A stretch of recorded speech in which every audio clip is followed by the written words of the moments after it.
ሰላም ሰላም እንዴት ናችሁልኝ? የተከበራችሁ ውድ የቻናሌ ቤተሰቦች ዛሬ እንግዲህ ወደ ቦሌ አካባቢ ተመልሰን ብቅ ብለናል።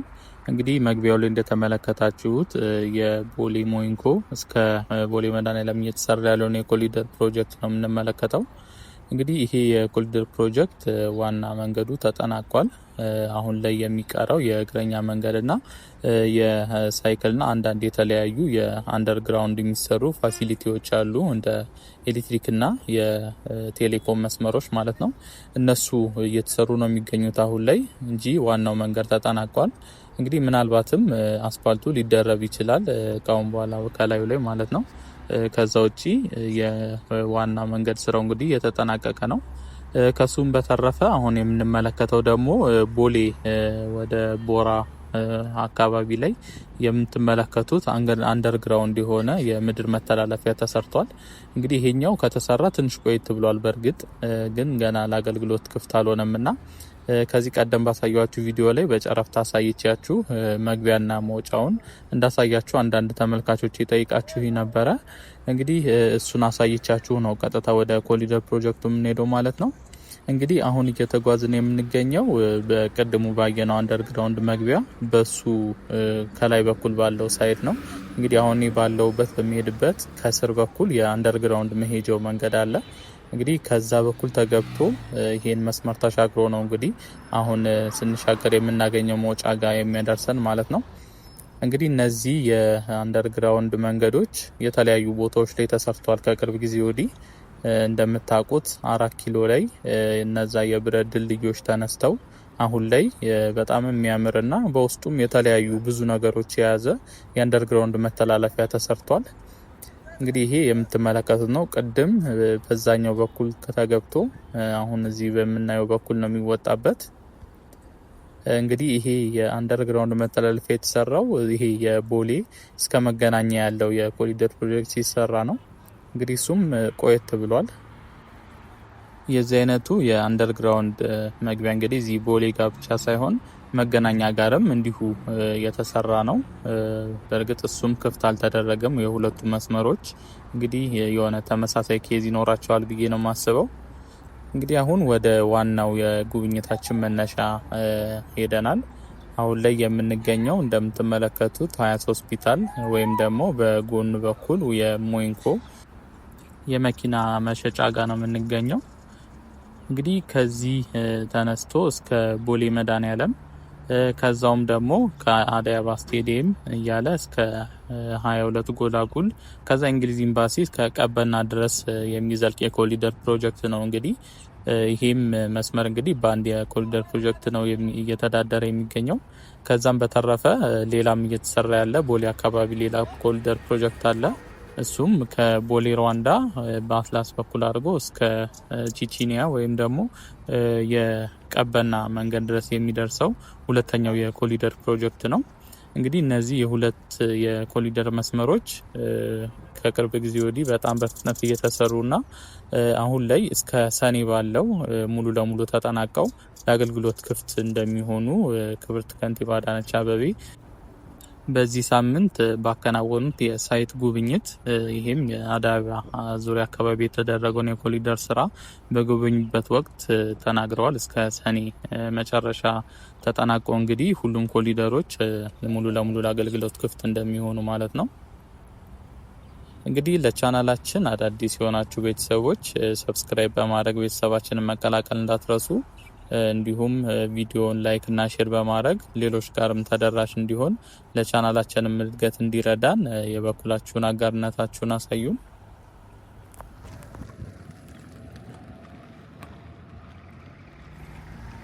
ይሄ አካባቢ እንግዲህ ከዚህ በፊት ምናልባት የምታውቁት ሰዎች ካላችሁ በጣም ሞቅ ያለና የንግድ እንቅስቃሴ የሚበዛበት አካባቢ ነበረ።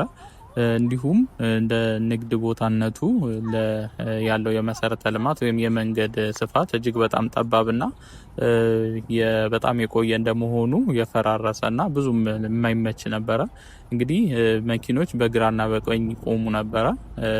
እንግዲህ የሚተላለፉት መኪኖችም በአንድ መስመር ስለሆነ በጣም የተጨናነቀና የተጎዳ የመንገድ ቦታ ነበር።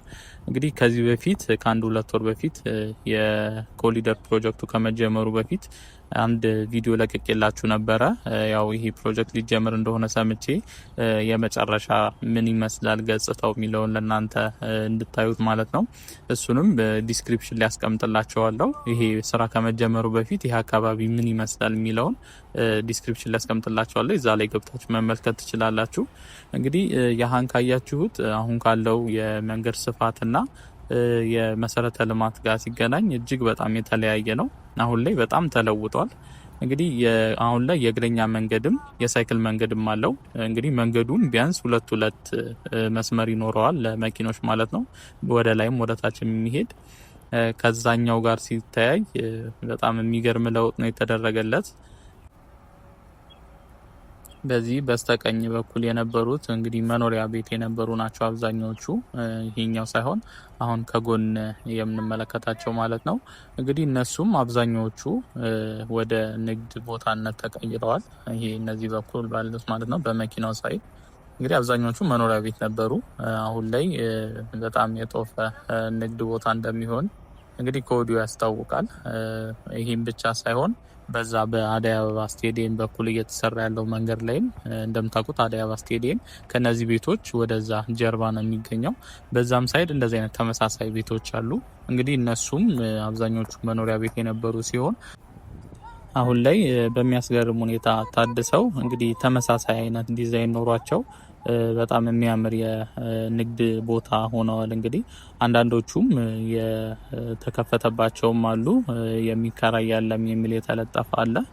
እሱን እንግዲህ በዚህ 2-3 ቀን ውስጥ ወደዛ ሄጄ ቪዲዮ ሰርቼ የማሳያችሁ ነው የሚሆነው። እንግዲህ አሁን ላይ ቦሌ እየተሰራ ካሉ ኮሪደር ፕሮጀክቶች ውስጥ ትንሽ የሚቀረው የሀኛው ሳይድ ነው። ሌሎቹ እንግዲህ አስፋልት ሙሉ ለሙሉ ተደርጎባቸው አሁን ላይ የተወሰነ ስራ ነው የሚቀራቸው። እንግዲህ እንደነዚህኞቹ አይነቶቹ ማለት ነው። በዛ በአደይ አበባ ስቴዲየም በኩል ያለው አዲስ የተሰራው ግን አሁን ላይ ገና እንግዲህ ገረጋንቲና የተለያዩ የአፈር ሙሌቶች እየተደረጉበት ነው። በእርግጥ ትቦ ምናምን ተቀብሮለታል። አሁን ላይ እንግዲህ የአስፋልት ንጣፍ የሚቀረው ነው የሚሆነው። ይሄ የምንመለከተው እንግዲህ ሳር ነው። በመንገድ አካፋዮች ላይ የሚደረገው እነዚህ አፈር የተደረገበት ቦታ ላይ ማለት ነው። እንግዲህ ለቻናላችን አዳዲስ የሆናችሁ ቤተሰቦች ሰብስክራይብ በማድረግ ቤተሰባችንን መቀላቀል እንዳትረሱ።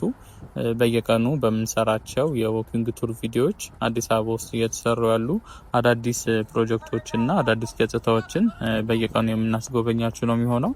እንዲሁም ቪዲዮ ሌሎች ተደራሽ እንዲሆን ለእኛም ቻናል እድገት እንዲረዳን እንግዲህ አጋርነታችሁን ላይክና ሼር በማድረግ አሳዩን።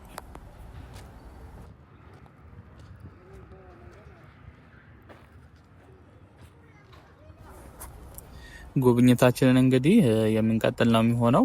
አሁን ላይ ወደ ቦሌ መድኃኔዓለም እየደረስን ነው የምንገኘው። እንግዲህ በቦሌ መድኃኔዓለም አካባቢም ብዙ የተሰሩ ነገሮች አሉ። ከሱ ፊት ለፊትም ቦሌ ሀይ ስኩል ትምህርት ቤት አለ። እንግዲህ እሱ ትምህርት ቤት እጅግ በጣም የቆየና ጥንታዊ የሆነ ትምህርት ቤት ነው። እንግዲህ ብዙ ስራዎችም በቦሌ ሃይ ስኩል ትምህርት ቤት ውስጥም ተሰርተዋል። እንግዲህ ከሱ ፊት ለፊት አንድ ግሪን ኤሪያ ተሰርቷል። እንግዲህ ከያሀ የተሰራው ከትምህርት ቤቱ ቦታ ላይ ተቀንሶ ነው። እንግዲህ በጣም ነው የሚያምረው።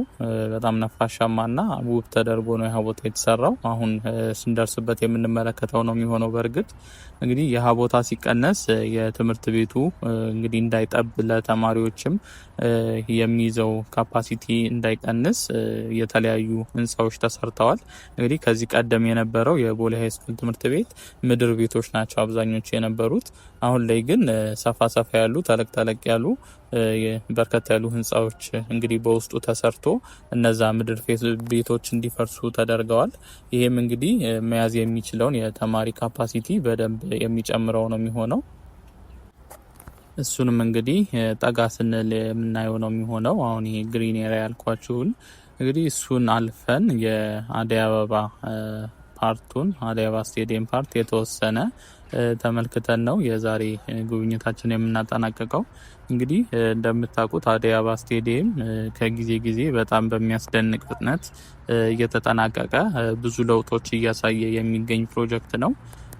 ምንም እንኳን ከተጀመረ በጣም የቆየ ቢሆንም አሁን ላይ በጣም የሚያስገርም ለውጥ እያሳየና እንግዲህ ለ2027ቱ የአፍሪካ ዋንጫ ራሱን እያዘጋጀ የሚገኝ እንግዲህ አሁን ላይ ኢትዮጵያ ውስጥ እየተሰሩ ካሉትም እጅግ ግዙፍ የሆኑ ፕሮጀክቶች ውስጥ አንዱ ነው።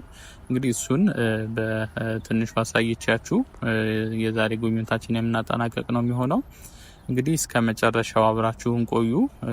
በጣም ተወዱታላችሁ። በተለይ ወደ ቦሌ እንግዲህ ስቴዲየሙ ጋር ስንደርስ ለየት ያሉ አዳዲስ ለውጦችም ስላሉ እነሱን ተመልክታችሁ እንግዲህ እንደምትደነቁ አልጠራጠርም። ከሱም ባለፈ እንግዲህ ይሄ የኮሊደር ፕሮጀክት ከቦሌ ሞይንኮ ወይም ከአያት ሆስፒታል እስከ ቦሌ መድኃኔዓለም ያለው ከመጀመሩ በፊት የነበረውን ገጽታ የሰራውላችሁን ቪዲዮ ዲስክሪፕሽን ላይ ያስቀምጥላችኋለሁ። እንግዲህ እሱንም ተመልከቱና ምን ያህል ለውጥ እንዳለው ለእናንተም ለማነጻጸር ይረዳል። በጣም የሚያስገርም ለውጥ ነው። እንግዲህ እሱንም እንድትመለከቱት ከዚህ ቪዲዮ በኋላ ጋብዛችኋለሁ። እስከ መጨረሻው አብራችሁን ቆዩ። እንግዲህ ለቻናላችን አዳዲስ የሆናችሁ ቤተሰቦች ሰብስክራይብ በማድረግ ቤተሰባችንን መቀላቀል እንዳትረሱ። እንዲሁም ቪዲዮን ላይክ እና ሼር በማድረግ ሌሎችም ጋር ተደራሽ እንዲሆን ለቻናላችንም እድገት እንዲረዳን አጋርነታችሁን አሳዩን። መልካም ጉብኝት ይሁንላችሁ።